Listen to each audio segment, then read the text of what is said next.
Toss batting. ओहो, हम लोग टॉस हार गए। चलो गाइस, कोई नहीं, चलो चलो चलो, शाबाश शाबाश शाबाश, come on come on. Inder ball तो लाट। हाँ, एक काम कर, तू उधर चले जा। इधर आ, इधर आ, इधर आ। आना भाई, इधर आ। अरे रोनी, तू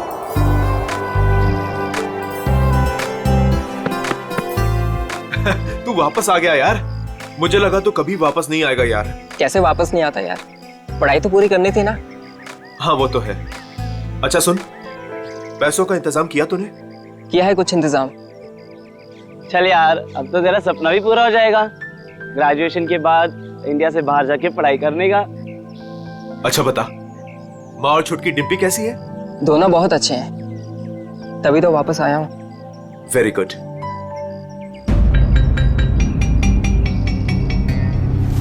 ये चोट कैसे लगी तुझे? वो छोटा मोटा एक्सीडेंट हो गया था। ओह।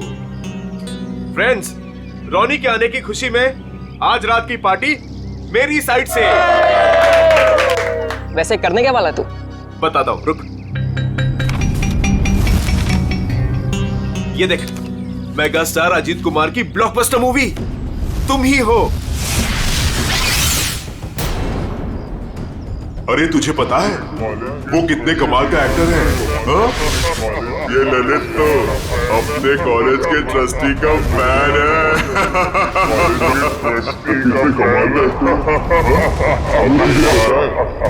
वो कितने कमाल का एक्टर है? हाँ? मुझे नहीं देखना ऐसे।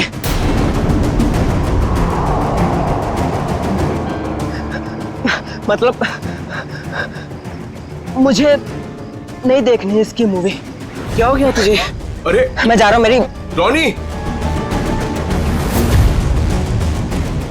अरे रोनी, रोनी, रोनी, रोनी, रोनी।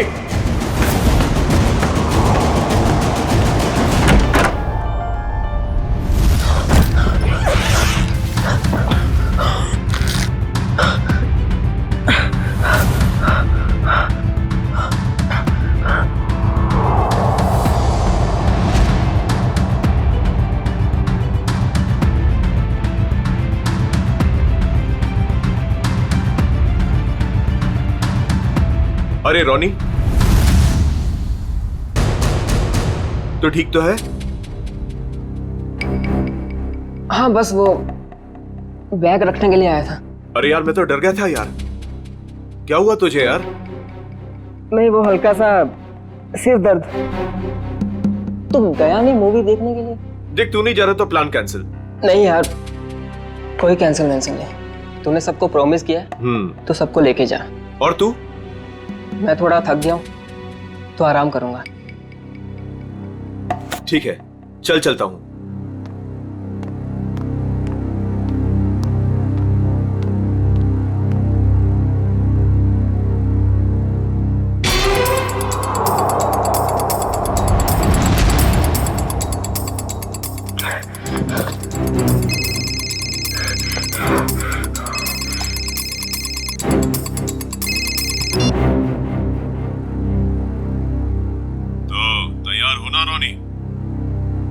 हाँ तैयार हूँ, सब मालूम है क्या करना है। काफी समझदार हो। हाँ सही कहा तुमने, तभी तो किसी का खून करने के लिए तैयार हो गया हूँ मैं।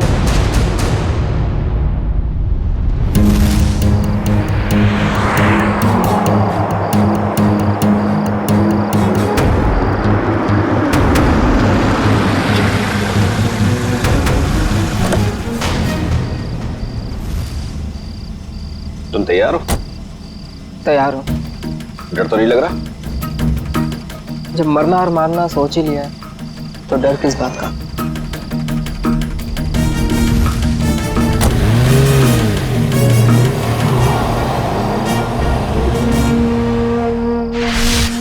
इतनी महंगी गाड़ी में रोनी इतनी रात को कहां जा रहा है? हेलो जी, आप बिल्कुल फिक्र मत कीजिए, सब कुछ हमारे प्लान के मुताबिक चल रहा है। और आगे भी वैसे ही चलता रहेगा जैसे कि आप चाहते हैं। देख लीजिएगा, आज की रात सुपरस्टार अजीत कुमार अपने घर वापस नहीं जा पाएगा।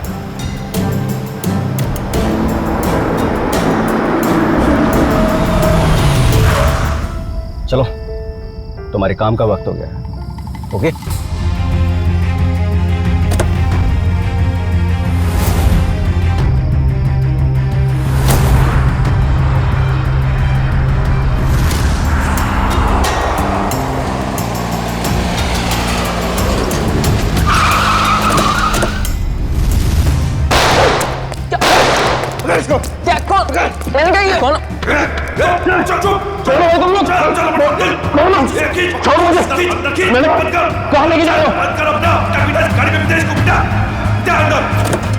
भाग गया, इसको डाल अंदर। चले, चल चल चल चल चल चल जल्दी फटाफट निकल।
Ajit sir, Ajit sir.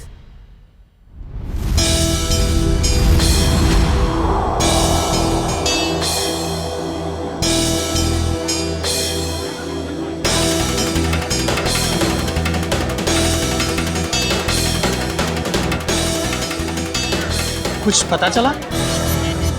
Ajit sir कब तक आने वाले हैं? किसी को कुछ नहीं पता, कब आएंगे? हाँ मत पूछ यार। मीनू, अच्छी खासी पार्टी छोड़कर अजित के ये चैरिटी इवेंट मुझे अटेंड करना पड़ रहा है। टीशा, 1 सेकंड। फोन करके पता तो करो कि अजीत यहाँ आने के लिए निकला है कि नहीं। मॉम रिलैक्स, आपका बेटा तो आपके हाथ से निकल ही चुका है। क्यों इतनी फिक्र करती है उनकी? आ जाएंगे।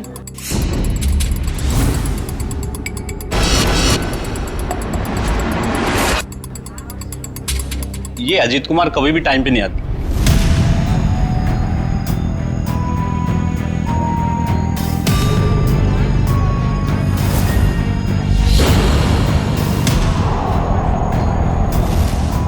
कहाँ रह गया ये अजीत? अभी तक आया क्यों नहीं? सर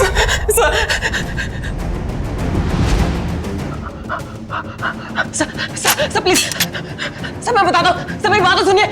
सर प्लीज सुनो, सर मेरी बात सुनिए। सर मेरी बात सुनिए। सर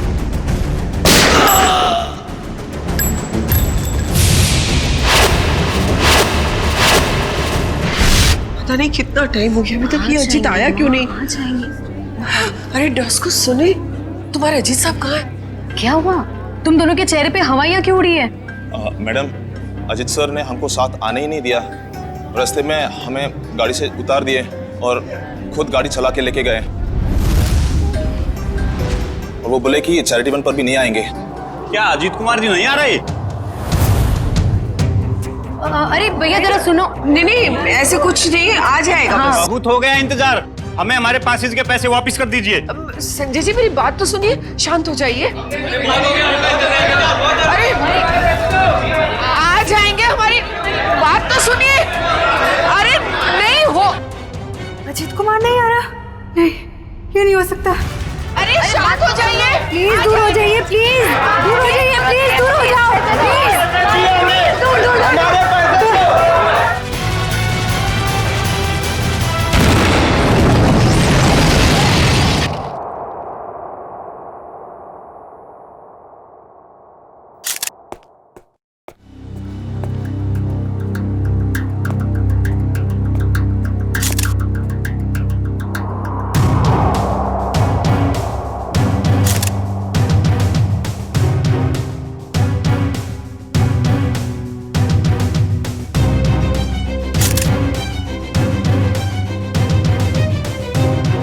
क्या नाम बताया इस लड़की का?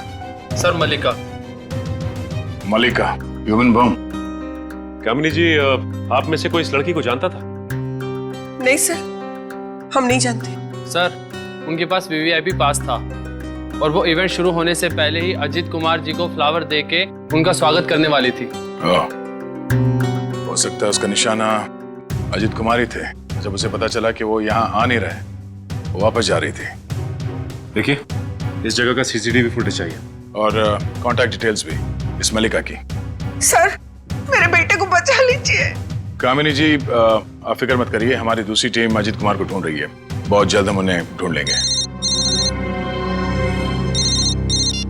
हेलो सर, मैं बेकसूर हूँ। मैंने कुछ भी नहीं किया। पता नहीं ये सब कैसे हो गया। पर हुआ क्या है ये तो बताइए। सर मैं सुबह 6 बजे एयरपोर्ट से घर आई। मैं 6 महीने बाद अपने घर से लौटी हूँ और ये भी मेरे साथ थे। हाँ सर, मैडम सच कह रही हैं। अच्छा, फिर? मेरे बेडरूम का दरवाजा अंदर से बंद था और हमने जैसे ही दरवाजा खोला तो अंदर लाश पड़ी थी। आप यहीं रुकिए प्लीज।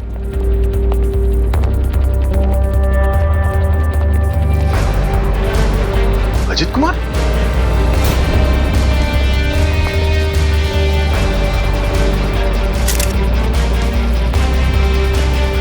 ये तो सुपरस्टार अजीत कुमार है।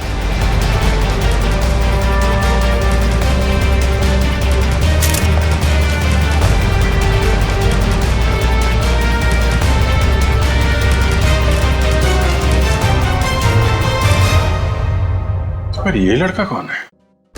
मिस मायरा, आप इन दोनों को जानती हैं? सर मैं इन दोनों में से अजीत कुमार को जानती हूँ। ये मेरे फ्रेंड है। वीकेंड पार्टीज के लिए इन्होंने मुझसे घर की चाबी ली थी। अच्छा,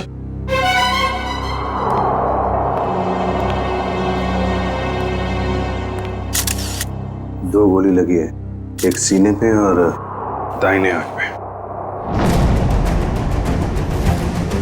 और अजीत कुमार के बाएं आंख में गोली लगी।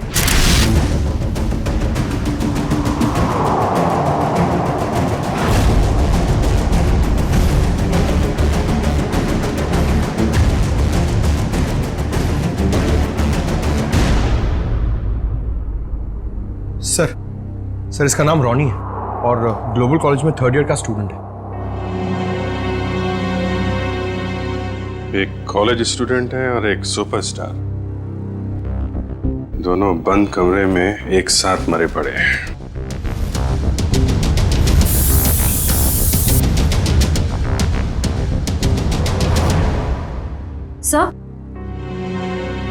सर ये बुलेट शेल मिला है। 3 गोली चली है श्रेया, 2 शेल और मिलना चाहिए। सर, इसके हाथ पे गन पाउडर लगा हुआ है। इसका मतलब अजीत ने गोली चलाई है और इस रॉनी का खून कर दिया। सर तो फिर अजीत को किसने मारा सर? मतलब यहाँ इस कमरे में कोई तीसरा आदमी भी था। जब अजीत ने रॉनी को गोली मार दी, उसके बाद उस तीसरे आदमी ने अजीत पे गोली मार दी। सर यहाँ पर तीसरा आदमी कोई भी नहीं था, क्योंकि जब हम लोग आए तो दरवाजा अंदर से बंद था। हम लोग दरवाजा तोड़कर अंदर आए हैं और इन लोगों को मरा हुआ देखा। सर इस कमरे में कोई ऐसी खिड़की भी नहीं है जिससे कोई बाहर जा सके या कोई बाहर से अंदर आ सके। लाश टूटा हुआ है। सर हम सच कह रहे हैं।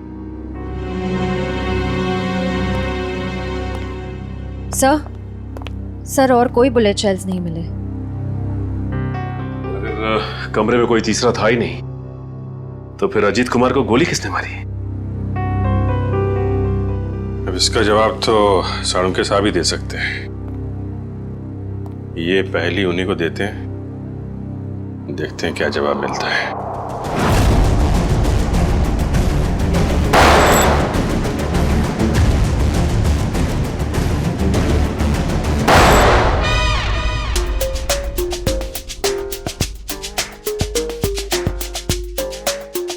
हलवा हो गया सर, हलवा हो गया। फोरेंसिक लैब में हलवा हो गया सर। हलमा हलमा चारों तरफ से हलवा। टेक योर पोजीशन सर, अपनी गन निकाल लीजिए। अरे तीचा, पंकज दुश्मन भाग जाएगा, मैं गन लाना भूल गया। गन लाना भूल गया सर। कोई बात नहीं, मेरे पास गन है।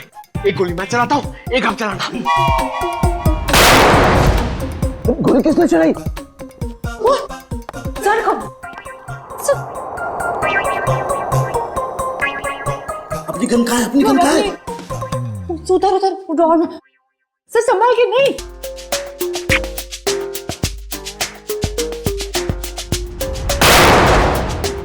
अपने पीछे से क्या गोली चला रहा? सामने आके गोली चला। आवाज कुछ जानी पहचानी नहीं लग रही। हाँ, मुझे भी ऐसा ही लग रहा है।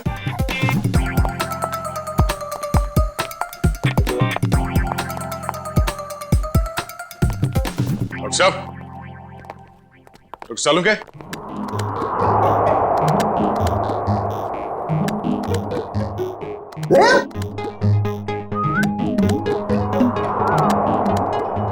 दया, तुमने गोली चलाई? पूछा गोली? हाँ, हम चलाई।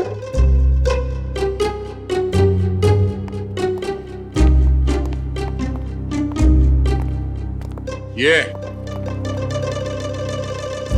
हमारे दो 30 मार खा। नीचे कर, गन नीचे कर। क्यों चलाई गोली? सर हमें लगा कि हलमा हो गया है। हलमा, हलमा अटैक, काउंटर अटैक। अरे यार, अरे हलमा नहीं, आमला आमला। हमला हमला, सॉरी। डॉक्टर साहब, पता चला वो 3 गोलियां किसने चलाई? हाँ दया, पता चल गया। दया, अजीत की बॉडी में से बुलेट निकाल ली है मैंने, और उसे इस बुलेट के साथ मैच करके देखेंगे जो मैंने अभी अभी फायर की है। सर, इन दोनों की आंखों से खून निकलकर जम गया, मतलब गोली आंख में भी लगी है। तो गोलियां मिली सर? गोली कहीं नहीं गई, यही है। आइए, यहाँ इन लोगों के दिमाग में। ये कैसी गोली है? एक गोली टूट गई है? हाँ दे, ये गोली ऐसी गोली नहीं है जैसी ये।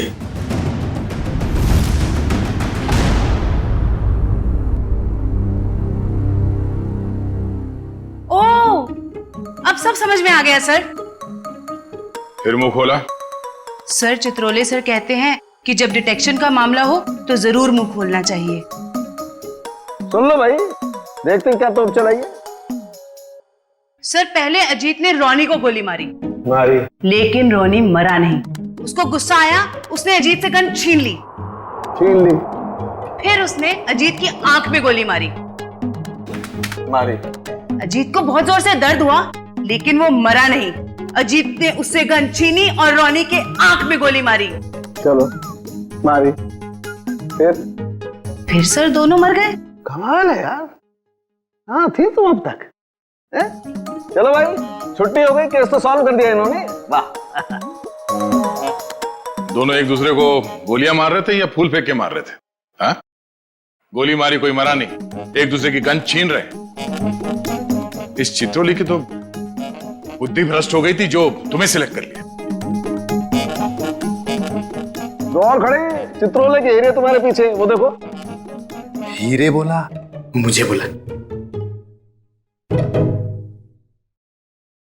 ये देखो दया, जो गोली मुझे रोनी की छाती से मिली है वो इसी गन से चली है।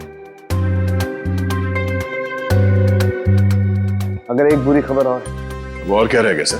इस पिस्टल पर सिर्फ अजीत की उंगलियों के निशान है। गन किसी ने छीनी नहीं है, गोली सिर्फ और सिर्फ अजीत ने चलाई है। अजीत ने रोनी को 2 गोलियां मारी, एक आंख में और एक छाती पर। तो अजीत की आंख में किसने मारी गोली? सिंपल है सर, केस सॉल्व। अजीत ने खुद अपनी आंख में गोली मारी है। ए चित्रोले के हीरे, चुपचाप खड़ा रहे।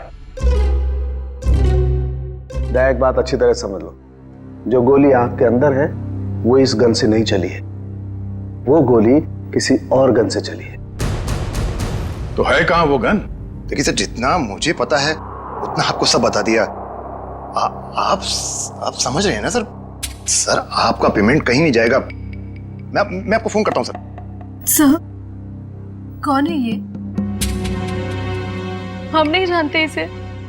ये रोनी है जिसका आपके पति ने खून कर दिया है। क्या झूठ है ये सर?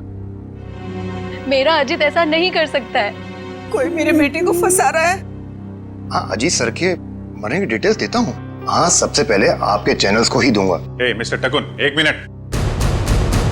ये बंद करिए अपना पीआर का ड्रामा, समझे आप? वरना मैं आपको खबर बना दूंगा। 5 मोबाइल लेके घूम रहे, बंद करिए सब। Sorry sir.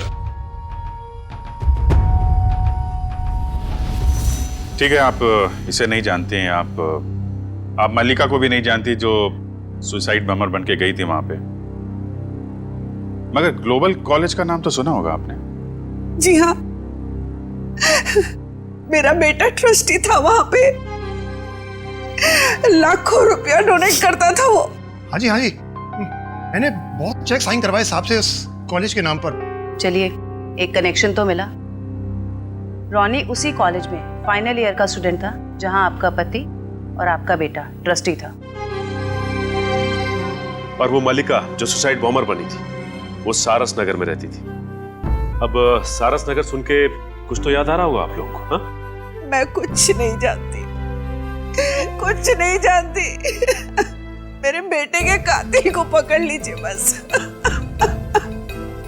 खैर, वो तो बचेगा नहीं। ये कहानी ग्लोबल कॉलेज की तरफ ही जा रही है। वहां चल के देख लेते हैं। रॉनी के सर के पीछे और आंख के ऊपर हमें कुछ स्टिच मार्क्स मिले। आप लोग बता सकते हैं कि इस हादसे से पहले उसके साथ क्या हुआ था? मैम, पिछले हफ्ते जब रॉनी कॉलेज से घर गया था तो उसके सिर पे कोई निशान नहीं था। जब वो घर से हॉस्टल आया तब मैंने उसके सिर बैंडेज देखा था। घर पे कुछ चोट वोट लगी थी क्या उसे? नहीं सर हॉस्टल से आने के बाद वो हमें बिना पता नहीं कहाँ चला गया। पर जब 2 दिन बाद वो वापस आया तो उसने कहा खंडाला हाईवे पे उसका एक्सीडेंट हो गया था।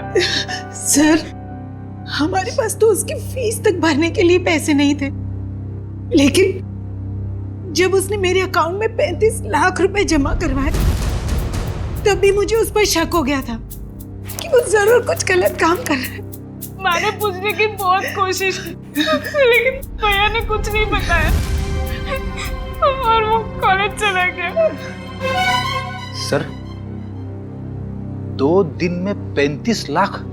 मतलब जरूर कुछ गलत काम किया होगा उसने। लगता तो है। सर, मल्लिका हमारे कंट्रोल में नहीं थी। उसके जो भी मन में आता था वो वही करती थी। अगर वो कुछ गलत काम कर रही थी तो आप लोग हमें इन्फॉर्म कर सकते थे, पुलिस में कंप्लेंट कर सकते थे। मगर आप लोगों ने ऐसा कुछ किया? लेकिन सर, हमें अगर पता होता कि ये सब हो रहा है तब तो हम कुछ करते ना। ये लड़की खुद तो चली गई मगर इसने हमें कहीं नहीं छोड़ा। सर मल्लिका के कबर्ड से मिला है, छुपा के रखे गए थे। तुम रोनी के रूममेट हो, कल उसे हॉस्टल से बाहर जाते देखा तो होगा ना? हाँ सर, मैंने उसे एक सफेद रंग की मैकेंजी कार में एक हट्टे कट्टे आदमी के साथ जाते हुए देखा था सर मैंने। देखोगे तो पहचान लोगे उसको? नहीं सर। एक काम करो, मोबाइल कंपनी से पता करो कि रोनी को कल किन किन लोगों ने फोन किया था। ये सिरिंज और मेडिसिन डस्टबिन में मिली है, किसकी है? सर, ये रोनी की होगी सर। नहीं सर, हमारा रोनी तो ऐसी दवाइयां इस्तेमाल ही नहीं करता था। चलो, यूज्ड है, पता करो ये दवाइयां किस बीमारी में इस्तेमाल की जाती है।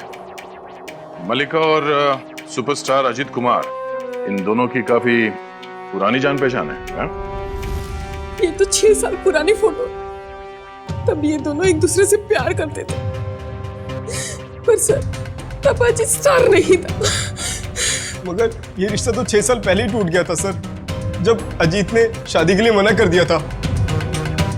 मल्लिका को इस बात का बहुत गहरा सदमा लगा था सर, और वो डिप्रेशन में भी चली गई थी और फिर कभी अजीत से नहीं मिली।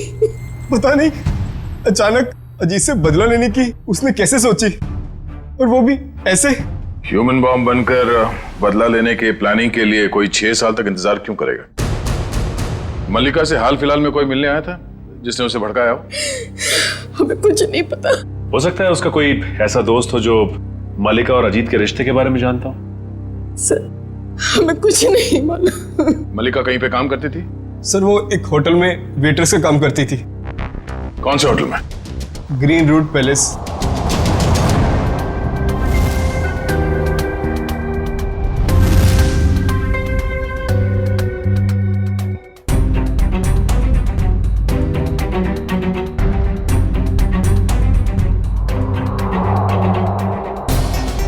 दोनों की आंख पर एक ही तरीके की गोली लगी है।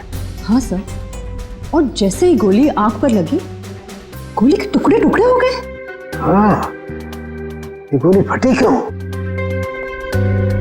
इस गोली के टुकड़े क्यों हो गए? कमाल है, इन दोनों की आंख कोई लोहे की बनी हुई तो है नहीं कि गोली टकराई और टकराते टूट गई। सर एक बात बोलूं? अरे गा, बोलने पर कोई सेंसरशिप नहीं है यहाँ पर। मालूम है सर, लेकिन बात थोड़ी सी अजीब थी, इसीलिए। अजीब है तो जल्दी बोलो। सर ये गोली के टुकड़े जो हमें रॉनी और अजीत के दिमाग में से मिले हैं, वो इस पिस्टल से तो आई नहीं है। इस पिस्टल से सिर्फ एक ही बुलेट निकली है, और वो है ये। अब इस गन से कोई दूसरी तरह की गोलियां तो नहीं चल सकती ना? बिल्कुल तारिका, कोई और पिस्टल भी थी वहां पर, किसी और पिस्टल से चली है ये गोलियां। जो पिस्टल बाद में गायब हो गई। मतलब सर उस कमरे में कोई तीसरा आदमी भी था? कोई तीसरा आदमी भी था वहां पर, और उसने गोली चलाई, और जिस गन से गोली चलाई वो लेकर के गायब हो गया। मतलब वो तीसरा आदमी इन दोनों का दुश्मन था? क्या मालूम, हो सकता है उस तीसरे आदमी ने इन दोनों में झगड़ा करवाया हो, और फिर अजीत ने रोनी को गोली मार दी, लेकिन रोनी मरा नहीं, और फिर उस तीसरे आदमी ने अजीत को गोली मारी और अजीत फौरन मर गया। और तब उसने देखा कि रोनी अभी भी जिंदा है, वो मरा नहीं है, तो उस आदमी ने अपनी पिस्टल से रोनी की आंख में गोली मार दी और वहां से चंपत हो गया। लेकिन सर वो तीसरा आदमी कमरे से बाहर कैसे गया होगा? कमरा तो अंदर से बंद था ना? यार ये बात तो दया और अभिजीत को ढूंढनी चाहिए ना, ये भी मैं बताऊंगा। बराबर बराबर। देखो ये एक्सरे भी यही बताता है, और रोनी के दिमाग की हालत क्या हुई है ये तुम्हें मालूम? हाँ सर, एकदम भुरता बन गया है। गोली के टुकड़ों ने हलवा बना दिया दिमाग का। जब उसी तरीके की गोली के टुकड़े अजीत के दिमाग में घुसे, वो अजीत के दिमाग का भुरता क्यों नहीं बना? मालूम नहीं सर। कमाल है, एक ही तरीके की गोली दोनों के आंख में लगी, एक ही तरीके की गोली के टुकड़े दोनों के दिमाग में घुसे, लेकिन एक के दिमाग का भरता बन गया, दूसरे का दिमाग सही सलामत। ऐसी गन होगी जिससे इस तरह की गोली चली है। सर अजीत कुमार हमारे होटल में अक्सर आया जाया करते थे, और मल्लिका एक मामूली सी वेट्रेस थी। ये अजीत कुमार के साथ उसका क्या कनेक्शन हो सकता है, समझ नहीं आता। इसीलिए तो आपके स्टाफ को बुलाया है, शायद वो कुछ बता सके। मल्लिका यहाँ आप लोगों के साथ काम करती थी, और एक दिन उसने सुसाइड बॉम्बर बनकर सुपरस्टार अजीत कुमार को मारने का फैसला किया। आप लोग कुछ बता सकते हैं कि मल्लिका की अजीत कुमार के साथ कोई दुश्मनी थी? नहीं सर, ऐसा तो कुछ भी नहीं है। शायद उसने कुछ बताया हो कभी आपस में बात करते हुए। सर मल्लिका और अलीशा दोनों बहुत अच्छे दोस्त थे। अगर उसने कुछ बताया भी होगा ना सर, तो अलीशा को बताया होगा सर। नहीं सर, ऐसा कुछ भी नहीं कहा उसने। और वो ड्यूटी के बाद कहाँ जाती थी, किससे मिलती थी, मुझे क्या पता। हमने तो ऐसा कुछ पूछा ही नहीं आपसे कि वो ड्यूटी के बाद कहाँ जाती थी। वो मैं देखो अलीशा, जो भी है हमें बता दो। ऐसा ना हो कि सच छुपाने के चक्कर में तुम खुद ही फंस जाओ। बॉम्ब का मामला है। सब मैं उसकी बातों में आकर उसकी मदद करने लगी थी। मल्लिका के दिमाग में कुछ खतरनाक प्लान था और वो एक दिन अजीत कुमार को फोन पे धमकी भी दे रही थी। उसने अजीत कुमार को फोन पे धमकी दी थी? हाँ सर, मल्लिका ने मुझे बताया था कि 6 साल पहले वो और अजीत कुमार एक दूसरे से प्यार करते थे। फिर क्या हुआ? फिर अजीत कुमार एक दिन आया यहाँ उससे मिलने के लिए। पागल हो गए तुम? 6 साल के बाद फिर से तुम पर शादी का भूत सवार हो गया। हाँ, मैं पागल हो गई हूँ। तुम्हारी वजह से मैं डिप्रेशन में आ गई हूँ। तुमने मुझे धोखा देकर किसी और से शादी कर ली। अजीत, या तो तुम मुझे अपना लो, नहीं तो मैं तुम्हारी जिंदगी बर्बाद कर दूँ। Shut up will you. देखो, सोसाइटी में मेरी इज्जत है और मैं एक बार शादी कर चुका हूँ। अब तुम जैसी 2 कौड़ी की लड़की से शादी करके मैं अपना करियर बर्बाद नहीं कर सकता। अजीत, मैं तुम्हारी जिंदगी बर्बाद कर दूंगी अगर तुमने मुझे नहीं अपना तो। तुम्हारी जैसी ना हजारों आई, चली गई। तुम सिर्फ सपना ही देखो मुझे बर्बाद करने का।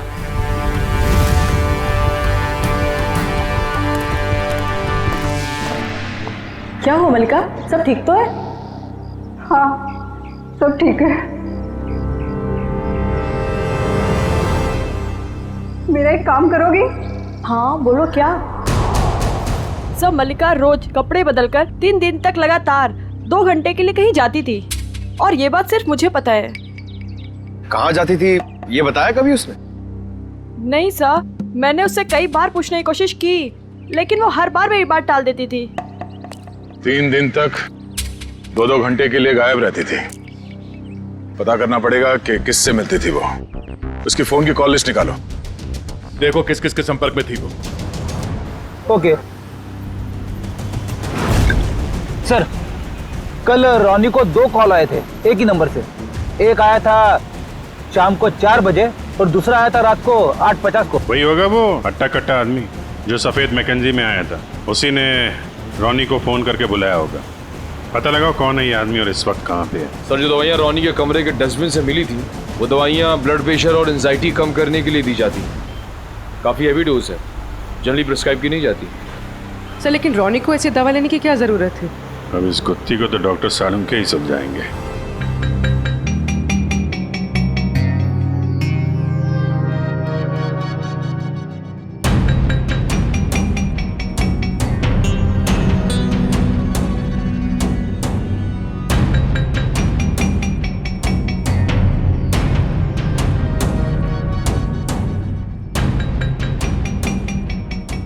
देखा तारिका?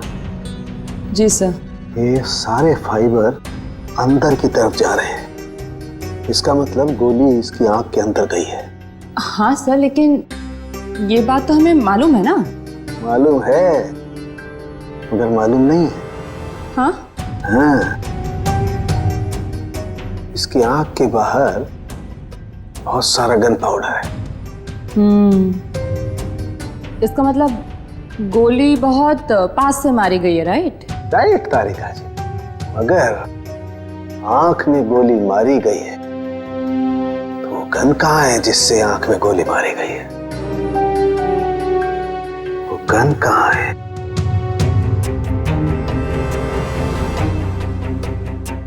यही है, यही है, यही है, वो गन यही है। गन रॉनी के पास से कैसे मिलेगी? वहां पर गन नहीं थी तो कहाँ गई गन? सर, गन तो वहां होनी चाहिए ना जहां पर गोली चलाई है। होना चाहिए, लेकिन वहां पर गन नहीं है तो गन कहाँ गई? देखो तारिका, मैं इसकी खोपड़ी को दोबारा से खोल करके देखने वाला हूँ। गन कहाँ है? यही होगी। सर मुझे लगता है कि आपको एक अच्छे ब्रेक की जरूरत है। अच्छा? हाँ, वो अभिजीत भी यही कह रहा था। ओह, अच्छा अच्छा, अभिजीत ये कह रहा था है? तो आजकल आप अभिजीत से गुफ्तगू कर रही हैं, उससे सलाह ले रहे हैं आप आजकल? है अभिजीत ये कह रहा था, अभिजीत वो कह रहा था। ऐसी की तैसी उस अभिजीत की यार, उसकी नानी आ जाएगी ना उतर करके, वो भी नहीं ढूंढ पाएगी कि गन गई कहाँ, और मेरे पैर पड़ेगा तब भी नहीं बताऊंगा मैं उसे। हाँ, काम करने दो और स्कैल्पल लाओ जल्दी, प्लीज गो फास्ट। स्कैल्पल लाओ, मुझे काम करना है यार। दीजिए। हाँ, कमरे में 2 आदमियों की लाश, कमरा अंदर से बंद, दोनों की आंख में खून। एक आदमी की आंख में गोली गई तो दूसरे की आंख में? दूसरे की आंख में भी गोली गई ना।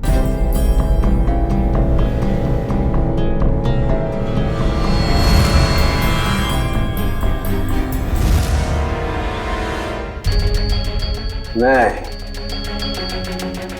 दूसरे की आंख में गोली गई नहीं, दूसरे की आंख से गोली निकली। हाँ? आंख में से गोली निकली? जी तारिका जी, आंख में से गोली निकली।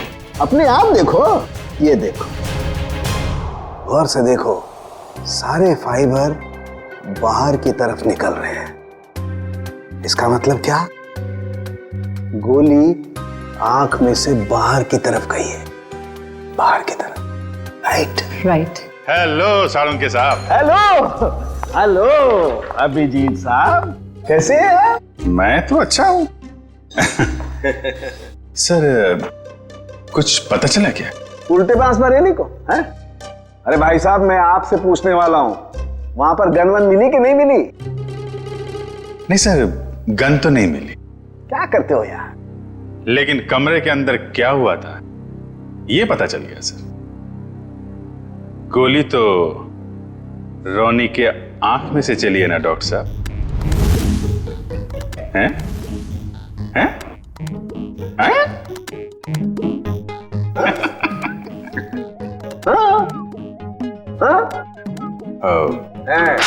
हैं?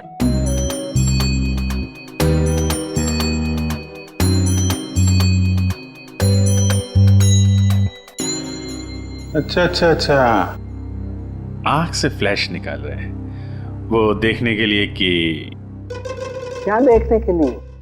अरे वो होता है ना, वो अपना सपना? नहीं सपना नहीं, वो खाल सर, खाल को चेक करना पड़ेगा ना भाई कि वो उसमें क्या क्या क्या है खाल के अंदर। किस लिए? किस लिए? कि वो, अरे खाल का बाल निकालने के लिए। अरे सॉरी, बाल की खाल निकालने के लिए। है ना तारिका जी?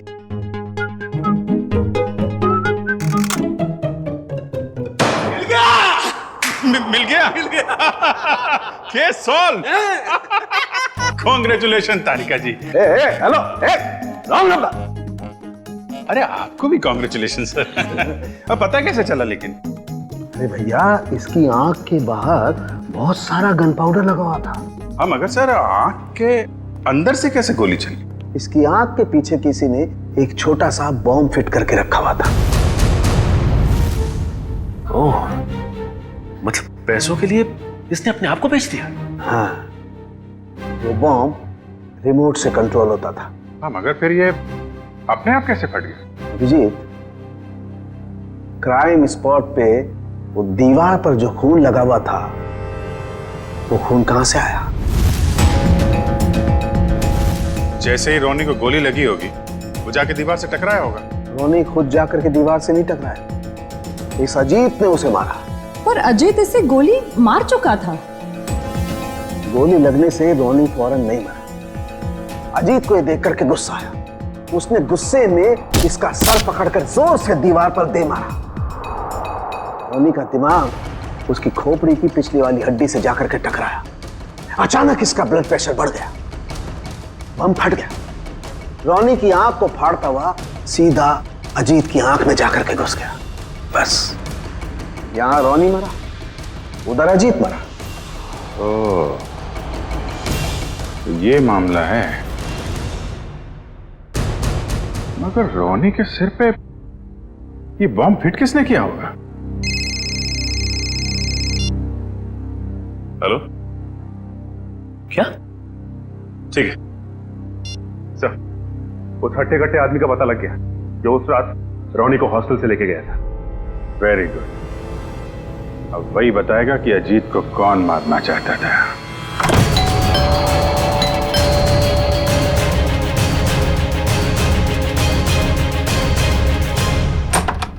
सीआईडी? आप लोग यहाँ? टीशा जी और कामिनी जी कहाँ हैं? सब वो तो घर पे नहीं है। ठीक से झूठ बोलना भी नहीं आता। इन पे जरा नजर रखो, अभी मिलवाते हैं आपको। हैं?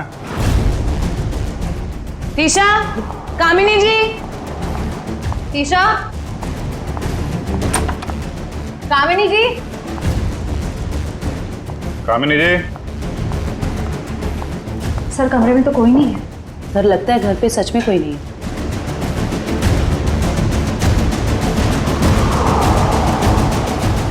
देखो टुकुन जी, आपके लिए अच्छा होगा चुपचाप बता दो कहाँ हैं दोनों। सर मुझे नहीं पता, मैं सच बोल रहा हूँ, मुझे नहीं पता सर।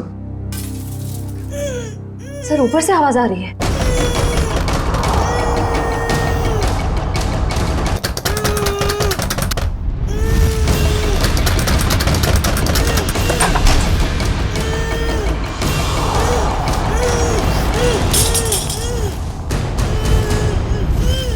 ईशा तुम? नहीं, मैं नहीं। ये मुझे मारना चाहती है। आप लोग सही समय पे आए। सच आपके सामने है। पहले मेरे बेटे को मार दिया, अब मुझे मार रही है। नहीं सर, ये झूठ बोल रही है। ये सब इन्होंने ही किया है। किसने क्या किया है ये हम लोग जानते हैं। लेकिन मुझे पहले हॉस्पिटल ले जाइए, मेरे हाथ में बहुत दर्द हो रहा है। अच्छा डॉक्टर साहब, दवा साथ लेके आ रहा हूं मैं।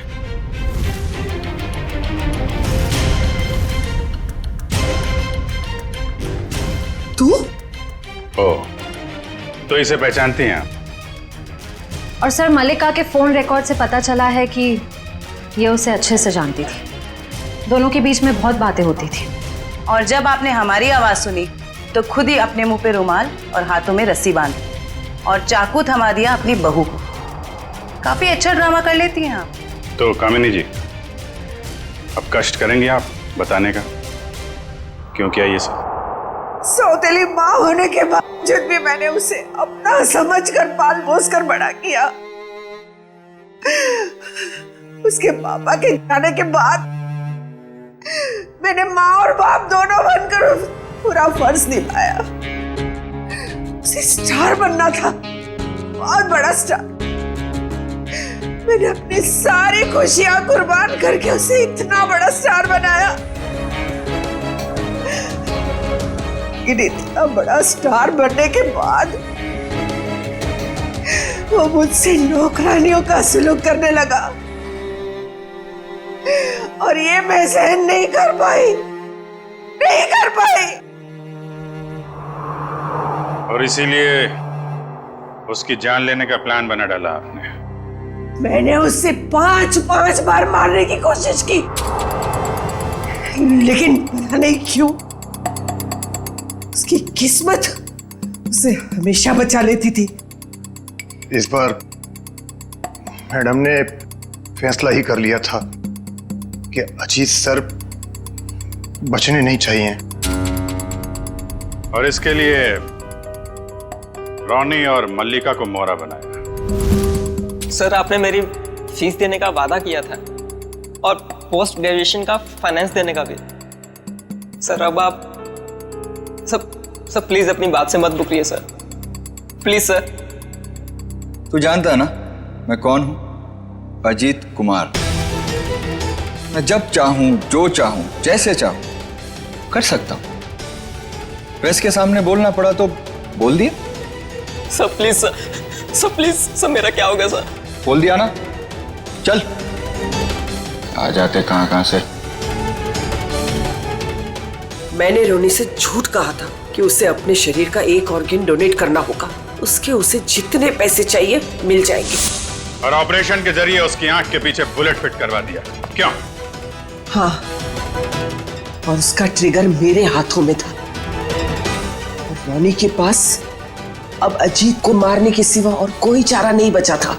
जब आपने रोनी को अपने काम के लिए तैयार कर ही लिया था तो फिर मल्लिका को क्यों फंसाया आपने? रोनी तो बच्चा था, मुझे उस पर बिल्कुल भरोसा नहीं था। इसीलिए मैंने मल्लिका को भी तैयार रखा। मल्लिका, खुदकुशी करने से तो अच्छा है कि अजीत को तुम अपने रास्ते से ही हटा दो। अब वो इतना बड़ा आदमी हो गया है, क्या कर सकती हूँ मैं उसका? मार दो उसे। और जब अजीत फंक्शन में नहीं पहुंचा तो मल्लिका को ही उड़ा दिया। मैं अपने खिलाफ कोई सबूत छोड़ना नहीं चाहती थी। लेकिन माँ, आपने मुझे क्यों मारने की कोशिश की? अजीत तो मेरा बेटा था, मैंने अपना बेटा समझकर उसे पाल पोस कर बड़ा किया था, फिर भी उसने मेरे साथ ऐसा व्यवहार किया। तुम तो फिर भी पराई हो। कोई मुझे इस घर से नहीं निकाल सकता। ये पूरा घर, ये छत, ये घर का एक एक पैसा मेरा है, मेरा। कोई मेरी बेइज्जती नहीं कर सकता। ये मैं सहन नहीं करूंगी। इज्जत तो आपको अब भी नहीं मिलेगी, न कोई बंगला न पैसा। जेल की काल कोठरी में दिन निकालने पड़ेंगे, फांसी का ऑर्डर आने तक।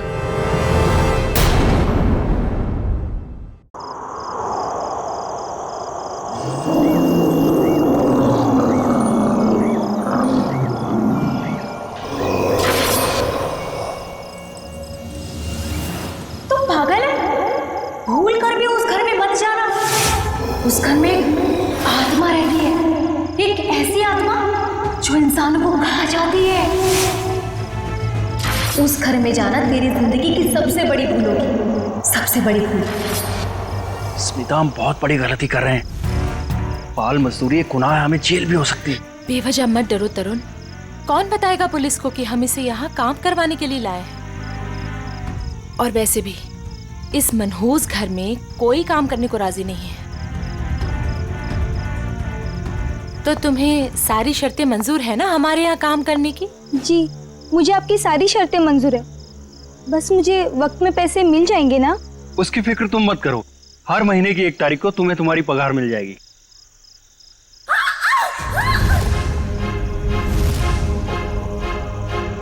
Oh no! वाणी! वाणी! वाणी! वाणी!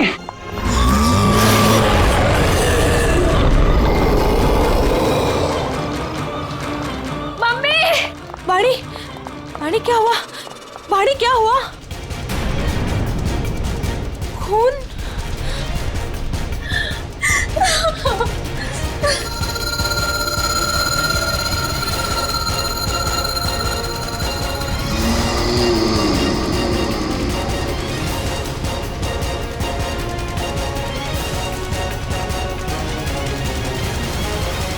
तू अंदर चल, मैं तुझे दवाई लगाती हूँ।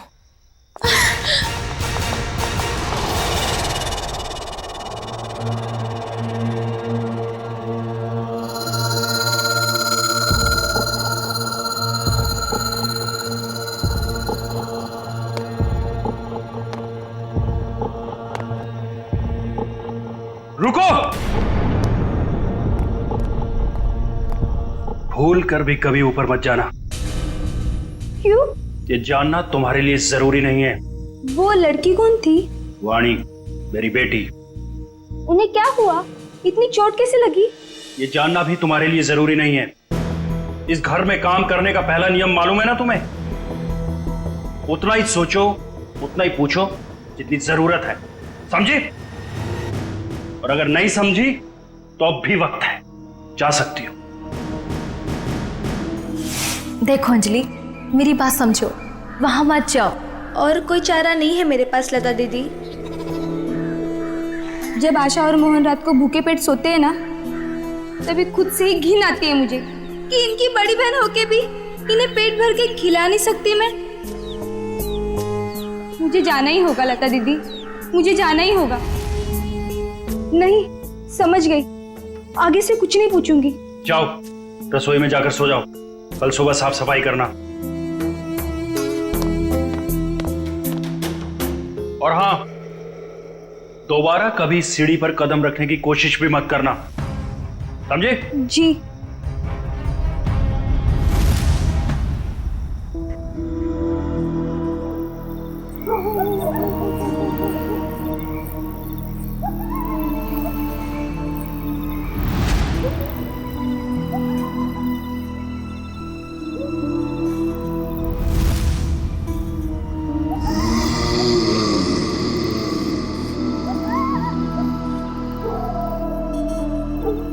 मुझे जाना ही होगा लता दीदी, मुझे जाना ही होगा।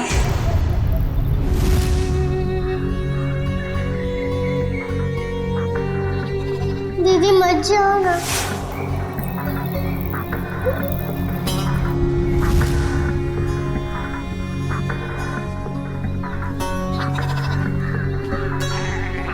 पता नहीं आशा और मोहन किस हाल में होंगे। मेरे बिना सोने की आदत भी नहीं है ना उन्हें। आदत तो डालनी होगी। इस गरीबी को मिटाने का और कोई रास्ता भी तो नहीं है।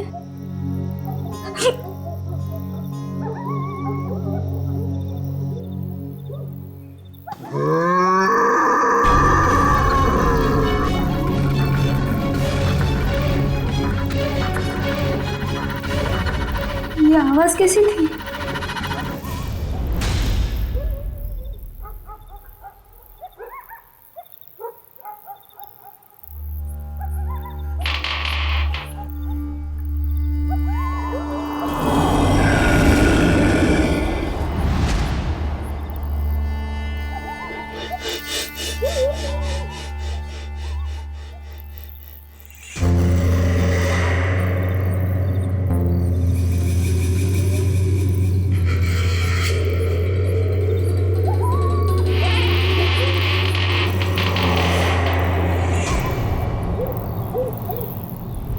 इस घर में काम करने का पहला नियम मालूम है ना तुम्हें?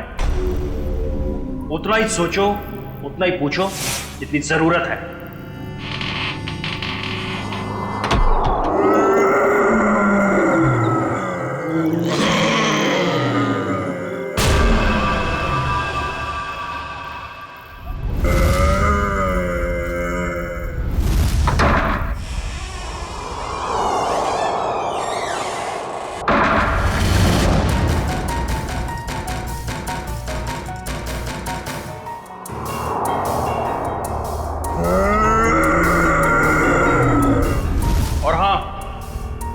दोबारा कभी सीढ़ी पर कदम रखने की कोशिश भी मत करना।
अभिजीत, इसका सिर देखो पीछे से फटा है।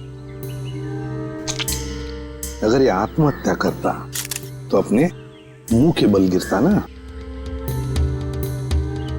लगता है इसे किसी ने धक्का दिया है। वाइगर मोटिस बिल्कुल सेट हो चुकी है।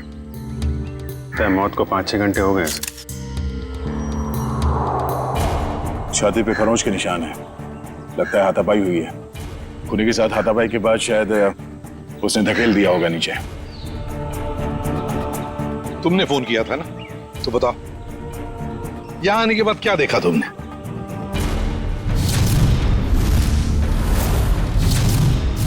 उनके परिवार वाले कहाँ हैं? है ना साहब, उनकी पत्नी और बेटी वानी, पर उस समय कोई मिला नहीं। अरे तो तुमने उन्हें ढूंढने की कोशिश नहीं की? ढूंढा था साहब।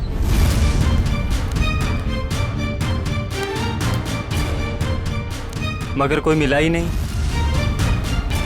एक काम करो, तुम लोग घर के अंदर से अच्छी तरह से तलाशी ले लो, हम लोग टेरेस पर जाकर देखते हैं।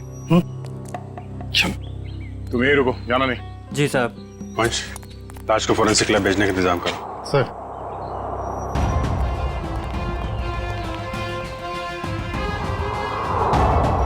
खून, सीढ़ियों पर भी खून है। तो मरने से पहले तरुण घायल था। हो सकता है। रेडी, खून के सैंपल उठाओ, फोरेंसिक लैब भेज दो। चलो।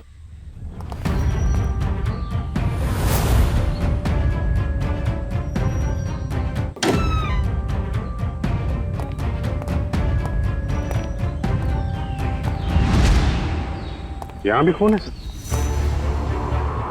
हाँ देखिए, यहाँ भी है सर। हाँ, टूटी हुई चूड़ियां।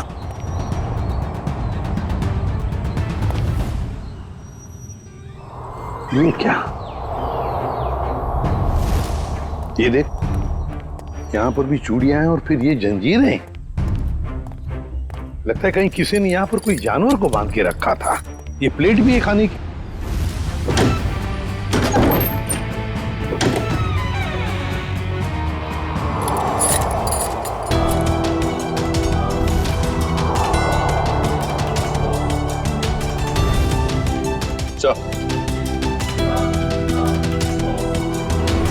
किसे बाल भी जानवर का ही है। कहीं तरुण के सीने पे जो खरोंच के निशान थे जानवरों के पंजे का तो नहीं? तो सीढ़ियों पे जो खून मिला हमें, वो किसका है? वही तो समझ में नहीं आ रहा है कि ये सारा चक्कर है क्या। सर, टूटी हुई चूड़ियों से तो यही लगता है कि तरुण की बीवी और बेटी, इन दोनों में से किसी एक की झड़प हुई है उस हमलावर के साथ। पेपर वाले लड़के से फिर से मिलते हैं।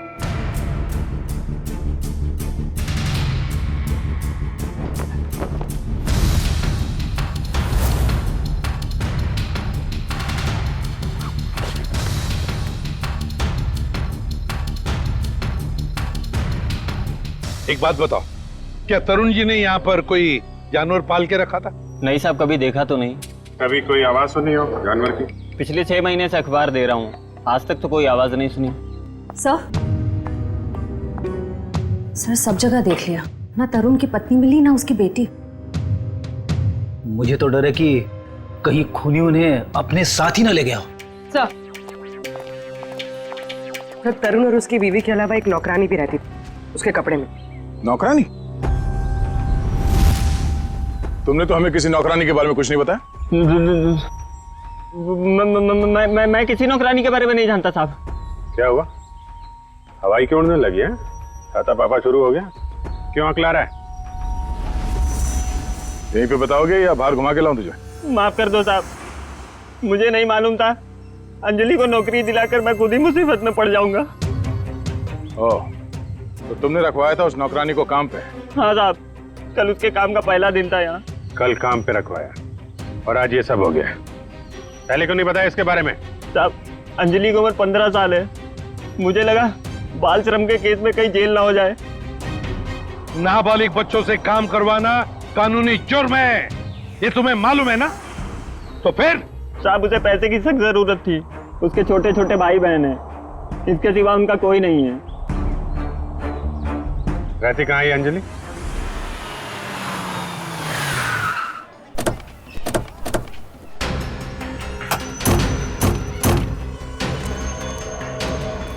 अंजलि, अंजलि, अंजलि कहाँ है? दीदी तो घर में नहीं है। जयंती, अंदर जाके देखो। अंजलि कहाँ है? अंजलि? अंजलि कहाँ है मतलब? अरे तुम ही तो लेके गए थे अपने साथ। वो लौट के नहीं आई क्या? एक मिनट पंकज, इन बच्चों को जरा वहां ले जाओ और वो तुम्हारे जादू वाले ट्रिक्स दिखाओ। हैं? Yes sir. सर, अंजलि नहीं है सर। अरे कोई बताएगा मुझे क्या हुआ है अंजलि को? और ये लोग कौन है? हम लोग सीआईडी से। और जिस घर में अंजलि काम करने के लिए गई थी, उस घर के मालिक तरुण कुमार का किसी ने खून कर दिया है। हे भगवान! साहब, अंजलि ठीक तो है ना? उसे कुछ हुआ तो नहीं ना? देखिए, अंजलि लापता है तरुण के बाकी परिवार वालों के साथ। कहा था मैंने उसे, कहा था कि मत जा, पर उसने मेरी एक नहीं मानी। अच्छा, ये अंजलि कहाँ गई होगी? कुछ पता ठिकाना है उसका? ये मैं नहीं जानती। मगर चाल में तो बाकी लोगों को जानती होगी ना वो। रेडी? चाल के एक घर की तलाशी लो। पंकज को भी ले जाओ अपने साथ। एक मिनट सर, कहीं आपको अंजलि पे तो शक नहीं है ना? साहब, वो बहुत मासूम है, वो ऐसा सब करने के लिए सोच भी नहीं सकती। जब तक वो मिल नहीं जाते कुछ कह नहीं सकते। सर, अभी तक ये भी पता नहीं चला है कि खून पैसों के लिए किया गया है या किसी दुश्मनी की वजह से। एग्जैक्टली। अच्छा, अंजलि के बारे में कुछ पता चला उस चाल में से? नहीं सर, उस चाल में एक घर तलाशा हमने, मगर वो कहीं नहीं मिली। सर, इन लोगों की फोटोग्राफ टीवी और अखबार में तो दे ही दी है। हाँ, शायद उन्हें कोई पहचान ले और हमें पता चल जाए। अच्छा पूर्वी, तरुण के बारे में क्या डिटेल्स मिले? सर, तरुण अमेरिका से 3 साल पहले जिस घर में शिफ्ट हुआ था, वो घर उसके पिता के नाम पे है। और उसके पिता? सर, वो अभी भी अमेरिका में ही है। लेकिन सर, तरुण के पड़ोसियों का कहना है कि वो किसी से घुलता मिलता नहीं था। शादी त्योहार के मौके पे भी कहीं आता जाता नहीं था। और फिर उस घर के बारे में भी तो अफवाहें हैं कि उसमें आत्माएं भटकती हैं। सर, वो पड़ोसी बता रहे थे कि कुछ अजीब अजीब सी आवाजें आती हैं घर में। अजीब अजीब आवाज है? कैसी आवाज है? मैंने तो सुना नहीं। ध्यान कहाँ रहता है तुम्हारा? हाँ सर, वो लता भी बता रही थी कि कोई उस घर में काम करने के लिए राजी नहीं होता, और अगर कोई राजी हो भी गया और काम करने लगा तो वो कभी वापस लौट के नहीं आया। अरे सर, इतनी खतरनाक जगह आप गए और डरे भी नहीं? बहुत बहादुर हो गए हो। बहादुर नहीं हूं, अनजान था इस बात से, वरना उस घर में कभी नहीं जाता। सर, तरुण के घर से हमें जो पेपर्स मिले थे उसमें ये फाइल अजीब सी है सर। क्या अजीब सा है इस फाइल में? सर, तरुण ने इस फाइल में अपने सारे रिश्तेदारों की डिटेल्स रखी है सर। लोग बैंक की डिटेल और इन्वेस्टमेंट की डिटेल्स की फाइल बनाते हैं, रिश्तेदारों की डिटेल की फाइल? वही तो सर, इसीलिए मेरा माथा ठनका। हो सकता है शायद कुछ कड़ी मिल जाए इसी में से। सर, तरुण का सिर्फ एक कजिन यहाँ मुंबई में रहता है, बाकी के सारे रिश्तेदार दुनिया भर में बसे हुए हैं सर। कोई ऑस्ट्रेलिया में है, कोई कनाडा में। हाँ, तो इस मुंबई वाले से मिलते हैं, शायद ये कुछ बता सके। हाँ सारुण के बोल। सारुण के, तू कह रहा था कि तरुण की लाश में से तुझे रैट का डीएनए मिला? वो तो सिर्फ ट्रेलर था बॉस, असली पिक्चर तो अब देखने को मिलेगी।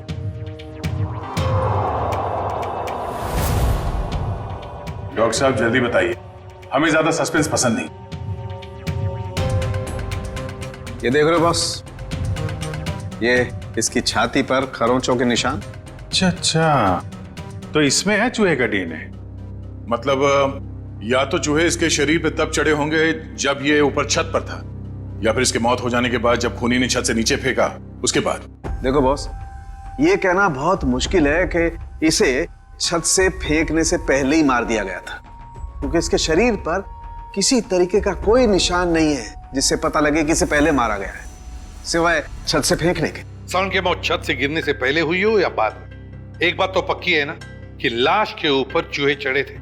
सर, यहीं पे तो एक ट्विस्ट है। जरूरी नहीं है कि चूहों का डीएनए बॉडी पे चूहे के चढ़ने की वजह से आया हो। अरे तो फिर कैसे आ सकता है? बस यही तो मैं समझाने की कोशिश कर रहा हूं आप लोगों को इतनी देर से। उन जंजीरों में मुझे एक नहीं 2 डीएनए मिले, एक चूहे का और एक इंसान का। क्या? जंजीरों से चूहे को बांधा गया था क्या? सिर्फ इतना ही नहीं, जो खून आप लोगों को उस घर के सीढ़ियों पे से और छत पे से मिला था, वो खून चूहे का था? नहीं दया, वो खून तो इंसान का ही है, लेकिन उस खून में चूहे का डीएनए भी मौजूद है बॉस। यार एक मिनट, मतलब तुम दोनों का ये कहना है कि वो जो कोई भी है वो कोई जीव या कोई ऐसा प्राणी है जो चूहा भी है और इंसान भी। ये हम नहीं कह रहे, ये डीएनए रिपोर्ट कह रही है। क्या कर रहा है? क्या कर रहा है? सर मेरी मासी है ना सर, वो एक राक्षसी चूहे की कहानी सुनाती थी सर। वो मतलब कहानी नहीं है, वो सच है सर। और राक्षसी चूहे ने शहर पर हमला कर दिया सर। ये राक्षसी चूहे बहुत बड़े होते हैं क्या पंकज? अरे सर बड़े नहीं, बहुत ताकतवर भी होते हैं। 8, 9, 10 फुट बड़े। और पता है तरुण को एक राक्षसी चूहे ने टेरेस से फेंक भी दिया सर। अरे सर देख साउंड, एक बात बता, तुम लोगों ने जो टेस्ट किए हैं उसमें कोई गलती नहीं हुई है? तुम्हें पूरा यकीन है? हाँ बॉस, कोई गलती नहीं हुई। एक बार नहीं 5 बार चेक किया है मैंने।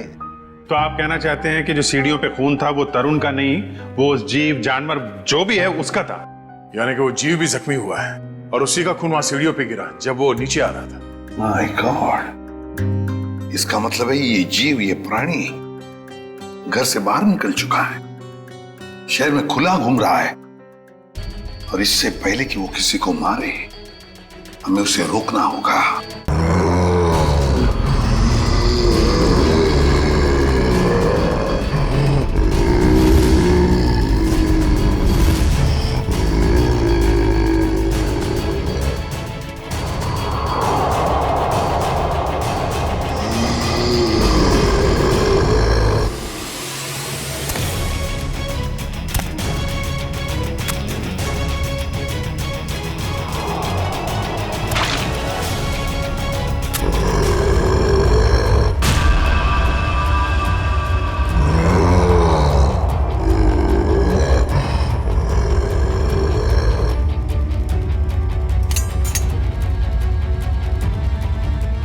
कुछ अजीब ही चक्कर है ये। इसे छुपाने के लिए ये राक्षसी चूहे वाली अफवाह फैलाई गई है। सर स्मिता और वानी की जान को भी खतरा हो सकता है। मगर उन तक पहुंचने के लिए अंजलि का मिलना बहुत जरूरी है। काम करते हैं, बाहर अच्छी तरीके से चेक करते हैं, शायद कुछ हाथ लग जाए। सर। हाँ सर, कहने को तो तरुण मेरा चचेरा भाई है सर, पर अब भाईचारे जैसी बात ना बची नहीं हमारे रिश्ते में। क्या मतलब? अरे सर ये क्या बताएंगे, हम बताते हैं।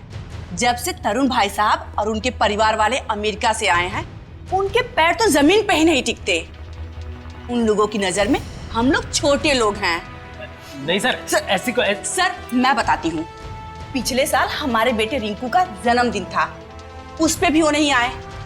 6 महीने पहले हमने अपने ननद की गोद भराई की रस्म की थी, उसमें भी नहीं आए। हम देखिए, हम सिर्फ इतना कहना चाहते हैं आपसे कि भाई साहब पहले हमारी बात तो पूरी हो जाने दीजिए। हम भी कोई मरे नहीं जा रहे हैं उनके साथ रिश्ता रखने के लिए। प्लीज भगवान के लिए तुम 2 मिनट शांत नहीं रह सकते क्या? मैं बात कर रहा हूं ना। सॉरी सर, पर एक बात सच है कि जब से तरुण यहाँ वापस आया है ना, हमसे मिलने एक बार भी नहीं आया है। सर एक वक्त था जब मैं और तरुण एक दूसरे को देखे बगैर खाना तक नहीं खाते थे। सर मैं आपको दिखाता हूँ,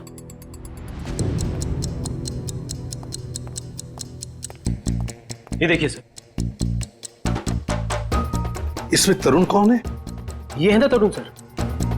ओह, ये तरुण है। मगर इस तरुण के हाथ में तो 6 उंगलियां हैं। हाँ सर, तरुण की तो 6 उंगलियां हैं। सचिन, तरुण का फोटोग्राफ दिखाओ इन्हें। ये तरुण है? नहीं सर, ये तरुण की बीवी है स्मिता। नहीं सर। ये तरुण और स्मिता की बच्ची वानी? नहीं सर, कौन है ये लोग? हमने तो इन्हें पहले कभी नहीं देखा सर। कभी नहीं देखा? नहीं। अच्छा, आप लोगों के पास इन तीनों की कोई रिसेंट फोटोग्राफ है? हाँ सर, मैं अभी लेके आती हूँ। प्लीज।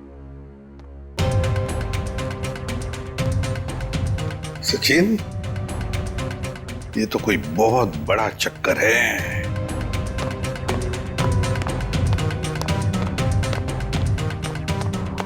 और सर ये देखिए। और परिवार भी नकली।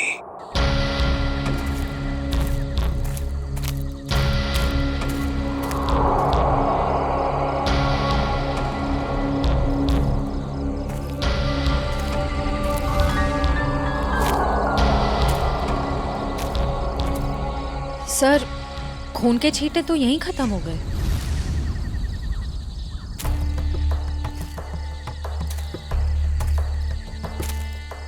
एक काम करो, तुम लोग इस तरफ देखो, मैं इधर देखता हूँ। चलो।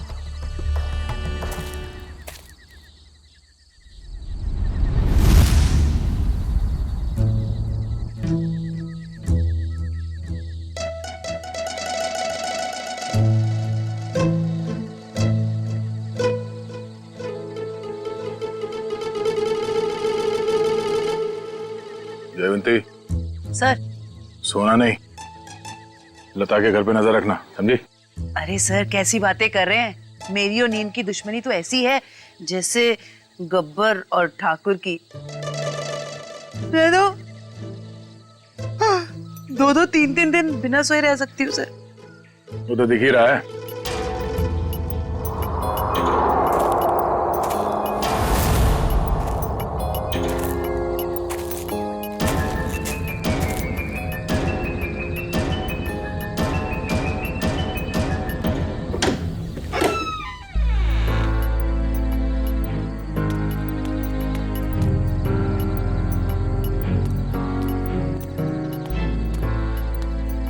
सर, ये लता खाना लेकर जा रही है।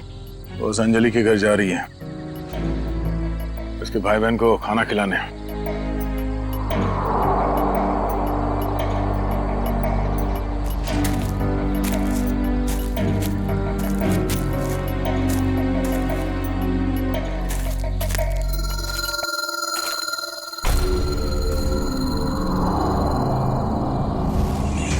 सुनसान जगह पे कैसा मकान है?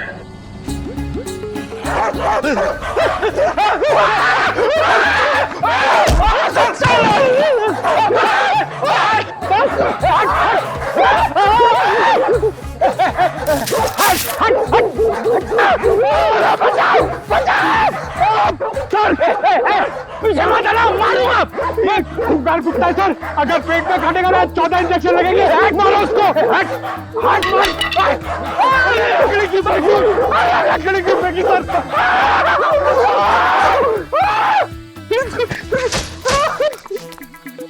सर, अरे पंकज, आप लोग ठीक तो हैं? हाँ, हमें क्या हुआ?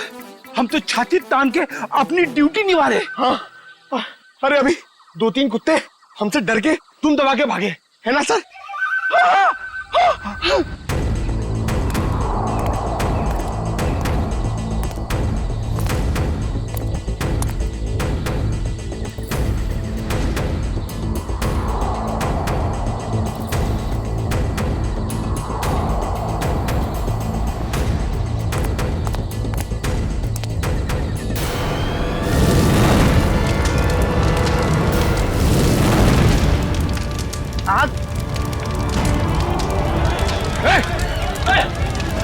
ओह नो, वो बच्चे और लता घर के अंदर है।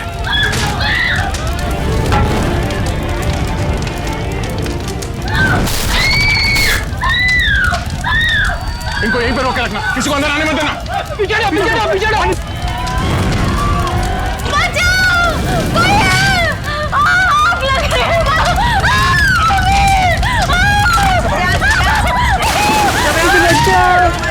बचाओ दीदी।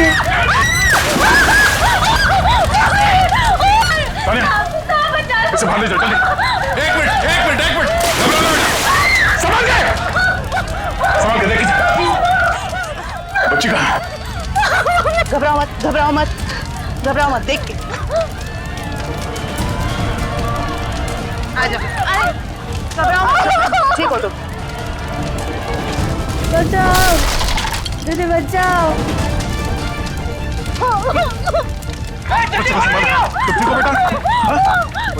आप ठीक हो बच्चे, रोना नहीं।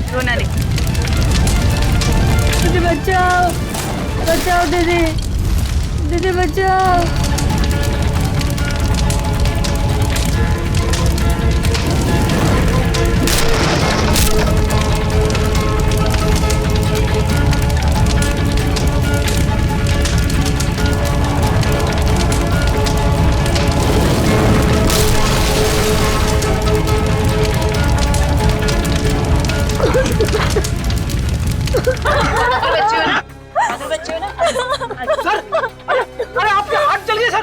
कुछ नहीं, हल्का सा जख्म है, ठीक हो जाएगा।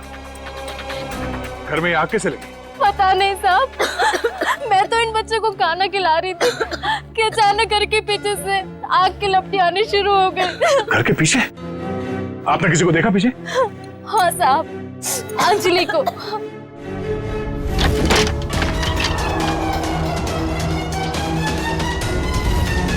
क्या? अंजलि? मगर वो खुद अपने भाई बहन को आग में क्यों झोंक देगी?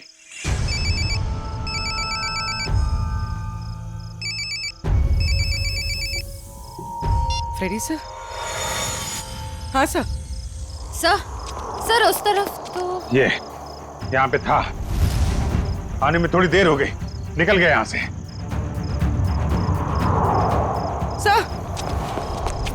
सर अंजलि के घर में आग लग गई। क्या? आग? अभिजीत, नहीं कुछ ज्यादा नहीं यार, छोटी मोटी चोट है। नहीं डॉक्टर वॉक्टर की कोई जरूरत नहीं है। अच्छा सुनो, लता ने अंजलि को देखा था यहाँ आग लगने से पहले। हाँ ठीक है, आ जाओ। ओके, घर के पीछे चल के देखते हैं। जी सर, आप ध्यान रखिए इनका।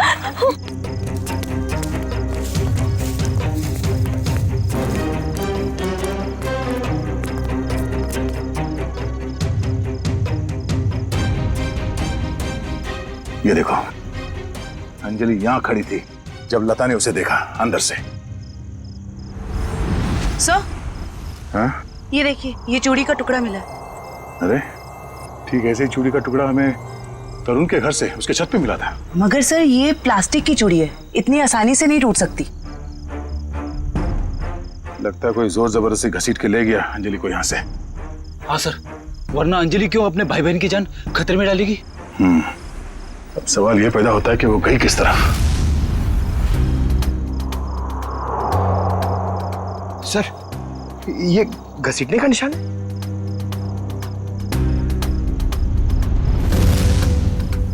ये देखो, चलो देखते हैं ये घसीटने का निशान कहां तक जाता है।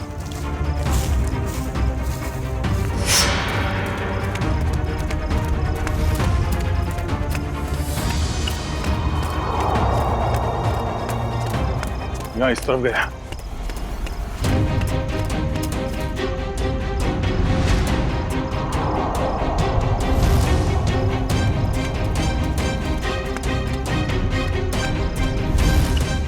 एक मिनट। अरे कुछ पता चला? लगता है अंजलि को इस तरफ कहीं ले जाया गया है। ठीक है, आसपास ढूंढते हैं। देखो,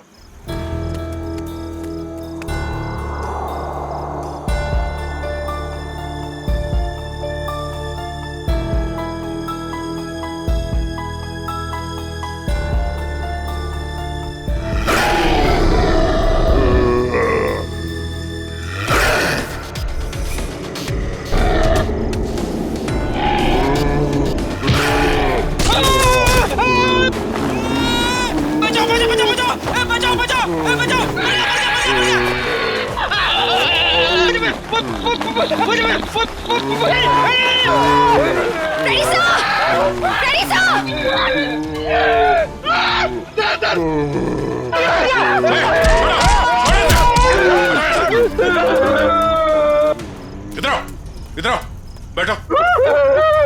बैठ। कहीं ये वही जानवर तो नहीं जिसे छत पे बांधा गया था? श्रेया, एम्बुलेंस को फोन करो, इसका इलाज कराना होगा। कुछ नहीं होगा तुम्हें, कोई कुछ नहीं करेगा, शांत हो जाओ।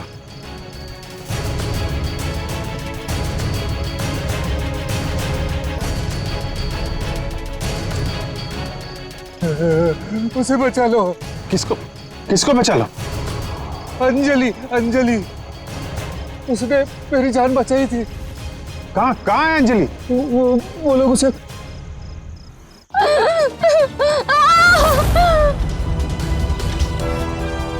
रुक जाओ।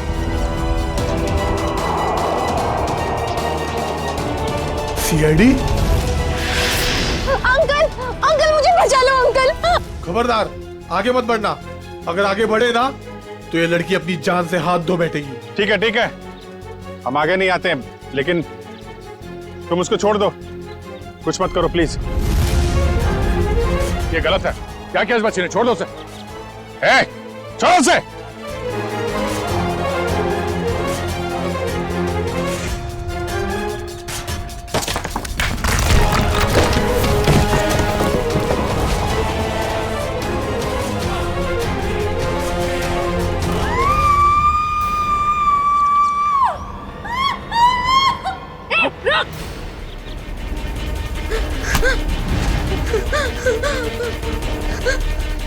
बचाओ अंजलि, बचाओ। डरो मत, मैं आ रही हूँ।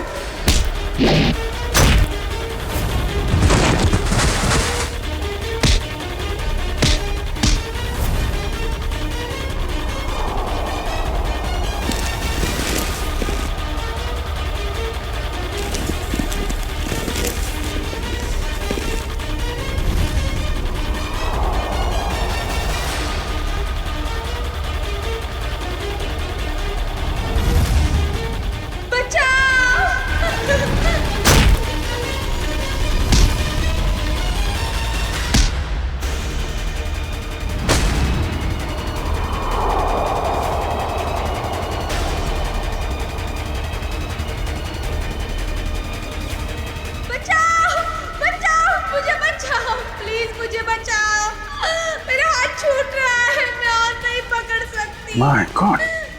अंजलि, पाइप मत छोड़ना। हाथ दो।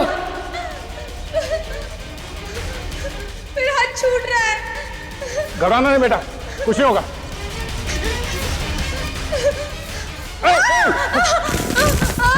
बचाओ। क्या करें? नीचे जाए? नहीं, लोड ज्यादा हो जाएगा। एक काम करते हैं, इस पाइप को खींचते हैं। पूर्वी, हाँ सर। पाइप को कस के पकड़ना, हाथ छूटना ना पाए। ओके, पकड़ो। संभाल के। पकड़ के रखो। खींचो। पकड़ के रखना, हाथ में छोड़ना बस। आजा, शाबाश।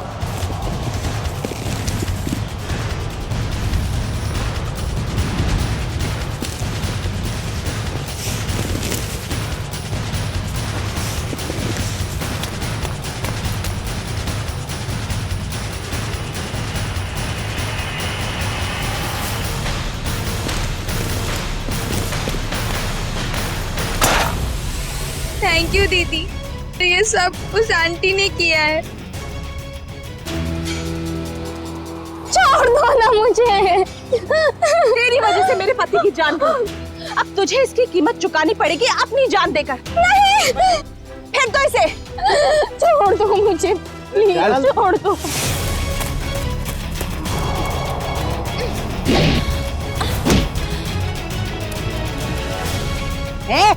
बहुत हो गई तेरी दादागिरी, चल। बहुत भाग लिया, अब हमारी सीआईडी गिरी भी देख ले।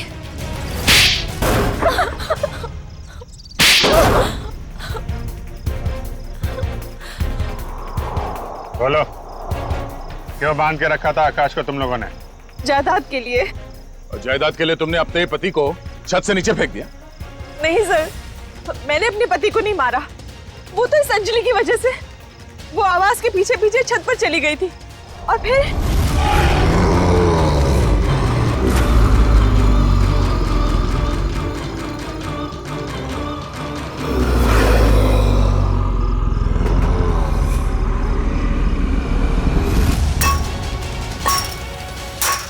रुक, क्या कर रही है तू? तुझे मना किया था ना यहाँ आने के लिए। चल यहाँ से।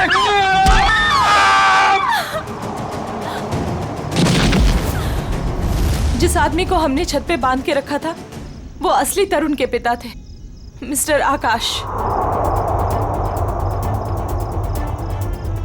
अक्सर उनकी याददाश्त चली जाती है। इस बात का फायदा हमने उठाया और उनके परिवार वालों की जगह ले ली। और आकाश के असली परिवार वाले कहाँ हैं? वो तो अमेरिका में थे और उनकी मौत हो चुकी है कार एक्सीडेंट में। यकीन नहीं होता है किसी इंसान के दिल में इतना जहर हो सकता है। पैसों के लिए इतना नीचे गिर सकता है कोई? इसीलिए हमने अंजलि के घर में आग लगाई ताकि अंजलि वहां आए और हमें मौका मिले आकाश को कैद करने का और अंजलि को जान से मारने का। जितने घिनौने जुर्म किए है तुमने, उसकी सख्त से सख्त सजा अदालत तुम दोनों को देगी।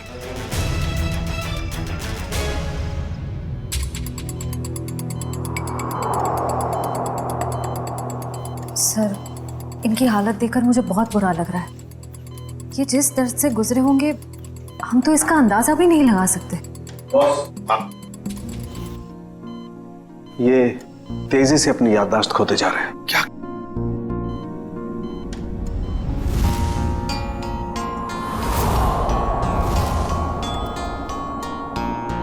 इन्हें अल्जाइमर है बॉस।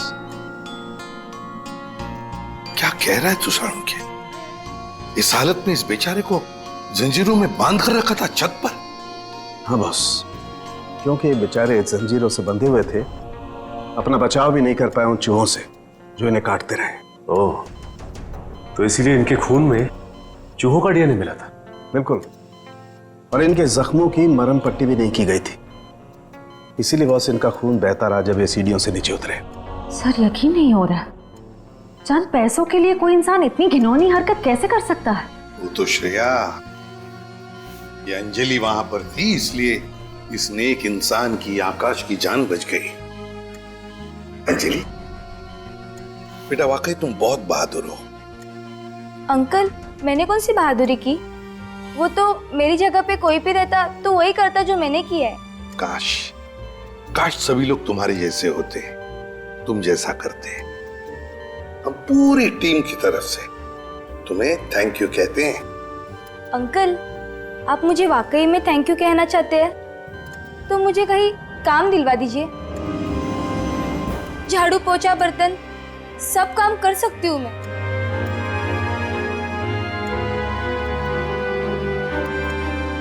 नहीं बेटा, अब ये सब काम तुम बिल्कुल नहीं करोगी। तुम बाकी बच्चों की तरह स्कूल जाओगी, अच्छी पढ़ाई करोगी, बहुत बड़ी बनोगी। जाओगी ना? नहीं। क्यों? मेरे भाई बहन।